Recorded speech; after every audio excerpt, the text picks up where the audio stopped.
Hey everybody, it's Pastor John with your Midweek Moment for this week. Before I get to the main thing I want to talk about, once again, I've got a couple of little sub things to talk about, you might say. One of the things I want to mention is that I will not be around next Tuesday. I won't be in the office and I won't have my Tuesday office hours. The reason I won't be doing that is because I'm supposed to have jury duty that day. I received my notice from the Superior Court up in Torrington, and the time has come for me to do my little bit of public service, as it were. Now, I've heard from a couple of people that the court in Torrington will frequently tell you the night before not to come to jury duty, but right now I'm going to assume that I'm going to have to do it. So next Sunday, or next Tuesday, I guess it is, the 15th, I plan on being up in Torrington for jury duty, so I won't be here. The second thing I want to mention is, you might have noticed, I've got something different hanging off my ear this morning. And the reason what I have hanging on my ear is one of our new handy dandy high-tech wireless headsets. We had a couple of folks in the congregation who very generously donated the money to enable us to purchase these. And what it's designed to do, I don't have the old headset here, darn. They're going to replace the old headset mic that I have been using, and they're remarkable because sort of the entire thing that I have to deal with is right here. I just hang this on my ear, and that's all there is to it. You know, with the old one, there was the pack that I put in. That I had to put in my pocket, and I had to reach into my robe to get it. And every time I twisted my head, the microphone swung a little bit, and none of that should happen with this. We also shouldn't have the problem of it cutting out every time I turn my head, because since this thing doesn't have any wires, at least there are no external wires. There's nothing to get crossed, and then all you do to use the thing is you just pop it on your ear like that, and you're ready to go. There's a little button up here that you press to turn it on and to turn it off. And of course, what this means is I'll get the buttons backwards for about the first month that I use it. And I'll be turning it off when it's supposed to be on, and I'll be turning it on when it's supposed to be off. But sooner or later, I'll figure it out, and it should all work out just fine. And it should mean that whether you're here in church, or particularly if you're watching online, it should make it easier for you to hear me. Because whether you want to hear me on a Sunday morning, I suppose, is up to you. I'm just saying that if you want to, it should be easier to do that. So those are the two announcements. The thing that I wanted to talk to you about this morning was words.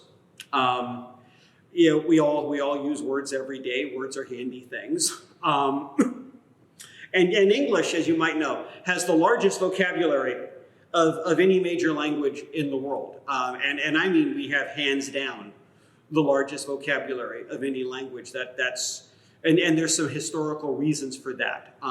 You might know that the English language's roots are Old Anglo-Saxon.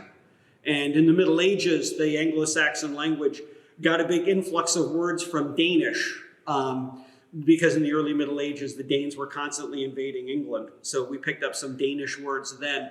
Then in 1066, we picked up a big wallop of French words after the Norman conquest. And since then, in the 19th and 20th centuries, since the United Kingdom and the United States were sort of the world's dominant economic powers, we picked up a lot of words from just all over the world because the British Empire and the United States were pretty much everywhere in the 19th and 20th centuries. And of course, we're still in lots of places today. So over the years, we've picked up words from, like I said, from French and from German, a bunch of words. Of course, here in the United States, we've picked up a ton of words from Spanish because we're so close to the Spanish-speaking world. The United Kingdom, they've picked up a ton of words from India, from the Indian language, because of course there's so many, because of the British connection, the British Empire in India, and a lot of folks from India who immigrated to Britain after 1947. So like I said, the English language has got an enormous vocabulary. You would think that we would have a word for everything, but we don't. There are actually some words, some ideas, some feelings that other languages express better than we do. My favorite example of this is the German word Schadenfreude. You might have heard that word before. Schadenfreude is a wonderful German feeling, or a wonderful German word for that feeling of happiness you get at another person's misfortune. Like say you have somebody you don't like. This person's always treated you badly or something like that. And finally something bad happens to them, and you know that feeling you get that they're finally getting what they deserve. Well, the Germans have a word for that feeling, and the word they use is Schadenfreude.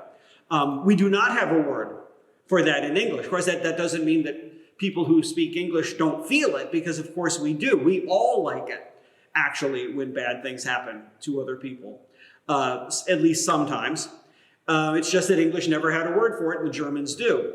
I don't know what that tells you about the Germans, that the Germans had a word for it, but they do. And there are other things like that. And one thing I've mentioned before in sermons is that in English, we only have one word for love, which is a problem because, as we all know, when we use that word love, we use it to describe all sorts of things, right? I can love my spouse. Well, I can't because I don't have one. But if I had a spouse, I could love my spouse. But I can also love my dog, I can love my house, I can love ice cream, I can love baseball. There are all sorts of things I can say that I love, but I mean different things, right? I don't love baseball the way I love my spouse, I don't love my house the way I love my dog. All of those things are slightly different feelings, but since we only have one word for it in English, we have to use the word love to describe everything. And you just hope that people figure it out from the context. Greek, as I've mentioned before, does a much better job of this than we do, because in Greek there are a bunch of different words for love that describe different emotions. There's eros for sort of romantic love. There's philia for sort of brotherly love, sort of the feeling, among family members. There are just a bunch of different words for love, which causes a trouble for translating the Bible, which is sort of what I'm talking about here, I suppose, because there are times in the Bible, or any problem with translating is that there's sometimes not a one-for-one match between a word in the original language and a word in English, or maybe sometimes in English there are a number of words that you could use to translate a Greek word or a Hebrew word, or as in the case of some words, there are really no English words that describe the Greek or the Hebrew original.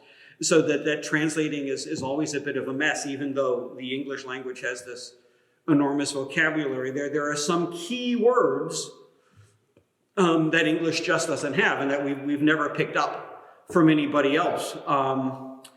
Another big distinction like this, and it's something that you've noticed, you don't notice it so much in modern translations, but you notice in old ones, like the King James Version, like all the words thou. You notice, God is referred to as thou all the time in the King James Version. And that's because there was a time where English recognized the difference between sort of a common, friendly sort of you and what you may call a more formal you, right? Because sometimes, if I refer to a friend of mine, I don't know, my friends Andrew and Laura, right? I would use the word you, but if I was referring to the President of the United States, I would still describe that person. If I was speaking to the President, I would still use the word you, but there's obviously a difference in status, right, between my friends Andrew and Laura and the President of the United States. And in the old days, English recognized that difference because we use the word you for sort of the regular friendly sort of way of referring to another person. And we use the word thou for sort of a more formal relationship. That's why God is always referred to as thou in the King James Version. That distinction between sort of the common and formal forms of the word you just disappeared in English in the 17 and 1800s, although it's still in a lot of other European languages. If when you think about French or German or Italian or Spanish, they all still have two different words, two different ways of saying the word you, depending on who you're talking to. And again, it was, oh yeah, I remember what got me onto this. I was reading an article in Christianity Today, and it was an article written by a Bible translator. And it was just a list of words that this guy thought English should have but doesn't to translate terms found in the Bible. And one word that we don't have in English that this Bible translator thought was just a great word that we should have is the Chinese word Tao. Now, you've probably you might have heard of that word before. Tao is a fundamental concept in all sort of Chinese religions and philosophies. It's the idea that there's a balance between good and evil. That's that there's a right path. That there's a right way to live. And that's the sense in which I wish the English language had a word like Tao. Tao indicates that there is a right way. That there's a way people are supposed to live. That there is a way people are supposed to relate to each other. It's a word that we could use to translate, for example, the Greek word logos. In the New Testament, logos is sometimes used to refer to Jesus, but it's sometimes used to refer to something other than Jesus. It's sort of sometimes used to refer to sort of Jesus's example, or sort of Jesus's meaning. And the guy who wrote this Christianity Today article said a really good word that you could use to describe that is this word Tao, because what Jesus really does is he shows us the way that we're supposed to live. He shows us the way that we're supposed to go. That's the point of his teaching. That's the point of his entire ministry, to show us that there's a particular way that we're supposed to live. And I would encourage you, maybe for the rest of this week, if you got a couple of minutes where you're not thinking about anything, to think about that. What is the Tao that Jesus has shown you? What is the way that Jesus has shown you to live? And how do you live that way out? How do you live out that Tao in your everyday life? Because it turns out that words can mean an awful lot, and there are some times where just the right one particular word can make all the difference. Thanks.